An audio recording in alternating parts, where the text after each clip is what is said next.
آج میں آپ کے ساتھ اپنی فیورٹ دعائیں شیئر کر رہی ہوں۔ ان دعاؤں سے میرے لیے بہت آسانی پیدا ہوتی ہے۔ میرے لیے جو دروازے بند ہوتے ہیں وہ بھی ان دعاؤں کی برکت سے کھل جاتے ہیں، اور ان دعاؤں سے میرا دل ہمیشہ نرم رہتا ہے اور مجھے عزت حاصل ہوتی ہے اور سکون ملتا ہے، اور بہت سارے نقصانوں سے بھی میں بچ جاتی ہوں۔ تو میں نے سوچا چلیں آج آپ کے ساتھ بھی یہ دعائیں شیئر کرتی ہوں تاکہ آپ کو بھی فائدہ حاصل ہو سکے۔ تو سب سے پہلے ماشاءاللہ سے دعائیں تو ساری فیورٹ ہیں، لیکن جو میں زیادہ تر پڑھتی ہوں وہ شیئر کر رہی ہوں۔ سب سے پہلی دعا یا حیو یا قیوم بے رحمتی کا استغیث، یہ والی دعا میری فیورٹ دعا ہے۔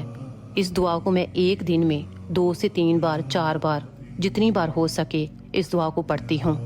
یہ دعا ہمارے نبی پاک صلی اللہ علیہ وسلم کی دعا ہے۔ ان کو جب بھی کوئی مشکل یا پریشانی لاحق ہوتی تو وہ یہی دعا پڑھا کرتے۔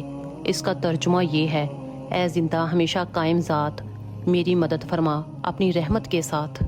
اور دوسری دعا یہ ہے: حسبی اللہ و نعم الوکیل۔ اس کا ترجمہ یعنی میری مدد کے لیے اللہ ہی کافی ہے اور وہی بہترین کام بنانے والا ہے۔ اور یہ والی دعا حضرت ابراہیم علیہ السلام کی دعا ہے۔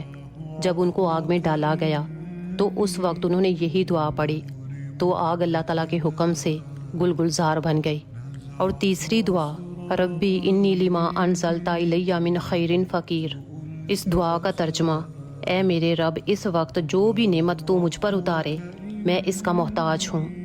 اور یہ دعا حضرت موسیٰ علیہ السلام کی دعا ہے جو اللہ تعالیٰ کو بے حد پسند ہے، اور یہ دعا حضرت موسیٰ علیہ السلام نے مشکل وقت میں پڑھی تھی تو اللہ تعالیٰ نے ان کی ساری مشکلیں ختم فرمائیں۔